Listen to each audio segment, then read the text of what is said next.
근데 요즘 코로나로 이 집에서 소위 홈트, 뭐 집에서 운동하는 거겠죠. 홈트, 그다음 또 홈 오피스, 홈 스터디, 뭐 다 영어입니다. 송구합니다. 그런데 이렇게 집에 머무는 시간이 늘어나면서 이 층간 소음 갈등도 좀 늘고 있습니다. 이 연예인 가족들도 층간 소음 문제로 지금 좀 입에 오르내리고 있는데 윤 기자, 방송인 이휘재 씨 이 얘기가 좀 나오고 있어요. 이휘재 씨가 아닌 이휘재 씨 부인의 SNS에 이 글이 하나 올라오면서 이게 시작이 된 겁니다. 이 아이들을 좀 뛰게 할 거면 매트라도 좀 깔고서 뛰게 하시라라고 이 SNS에 아랫집 사는 사람인 것 같습니다. 그 사람이 이제 글을 올렸습니다. 이휘재 씨 부인이 즉각 사과를 했습니다. 그런데 사과를 하면서도 어쨌든 건물 구조상 이게 해결되지가 않는 문제이기 때문에 저도 속이 상합니다라는 취지로 이제 올렸습니다. 이게 부분 매트를 깔긴 했는데 해결이 안 돼서 집을 전체를 이제 맞추는 걸로 주문 제작을 했다라고까지 이제 밝혔거든요. 저도 사실 이 집에 집 전체를 좀 깔아놓긴 했습니다. 저도 아들 둘이 있기 때문에 워낙에나 좀 이 층간소음 문제가 심각할 것으로 예상을 해가지고 깔아놓긴 했는데 좀 상황이 이렇게까지 되니까 이 이휘재 씨가 예전에 SNS에다가 올렸던 이 글들까지도 사진을 하나 올렸는데 이게 또 소환이 됐습니다. 이 작년 9월에 올린 사진인데 아이들과 이 집에서 야구를 하는 모습이었습니다. 근데 이때가 이제 작년 9월이니까 이 코로나19 2차 유행이 아주 한창일 때였거든요. 그때 뭐 집 밖에도 못 나가고 뭐 그러다 보니까 아이들하고 안전하게 집 안에서 좀 뭔가 아이들이 활동성 있는 행동을 좀 원하니까 그렇게 같이 놀아줬던 것으로 보입니다. 하지만 이게 단독주택이 아니라 이 공동주택 아닙니까? 그렇다 보니 어느 정도 좀 예의가 좀 있어야 되는 거 아니냐. 야구는 좀 심했다라는 이제 네티즌들의 반응들이 나오고 있습니다. 그러면 개그맨 안상태 씨 가족도 이웃과 좀 갈등을 겪고 있다는 내용이 좀 전해졌어요. 네, 어떤 분이 커뮤니티에 이렇게 올렸어요. 아, 이웃 내 윗집에 지금 층간소음 때문에 너무하다. 몇 번 내가 찾아갔었는데도 시정이 안 되더라 이렇게 올렸거든요.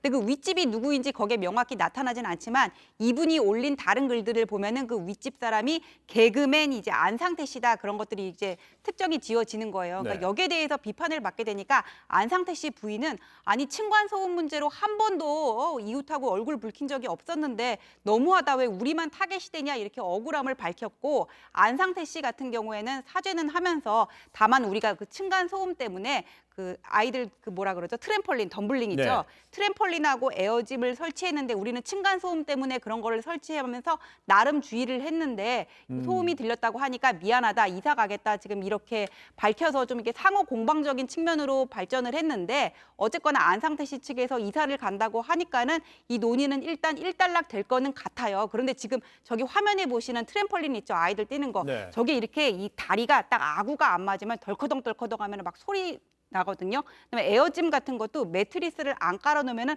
아이들이 그 에어짐 위에서만 올라가서 팡팡 뛰고 노는 게 아니라 한번 이렇게 마룻바닥을 탁 찍었다가 딱 올라갔다가 막 이렇게 뛰논단 말이에요. 그러면 저것들을 설치해놨다고 해서 층간소음이 완전히 차단되는 거는 아닌데 혹시 어떤 문제는 없었는지 한번 신중하게 생각해 보실 필요도 있는 게 아닌가 싶습니다. 소음 유발하는 시민 입장에서는 나름대로 이제 대책을 세워서 이제 한다고 하지만 또 거기에 대상이 되는 분들은 또 달리 생각하는 부분이 있다는 건데 그렇다면 지난해 그럼 층간 소음 관련된 게 좀 많이 늘어났어요?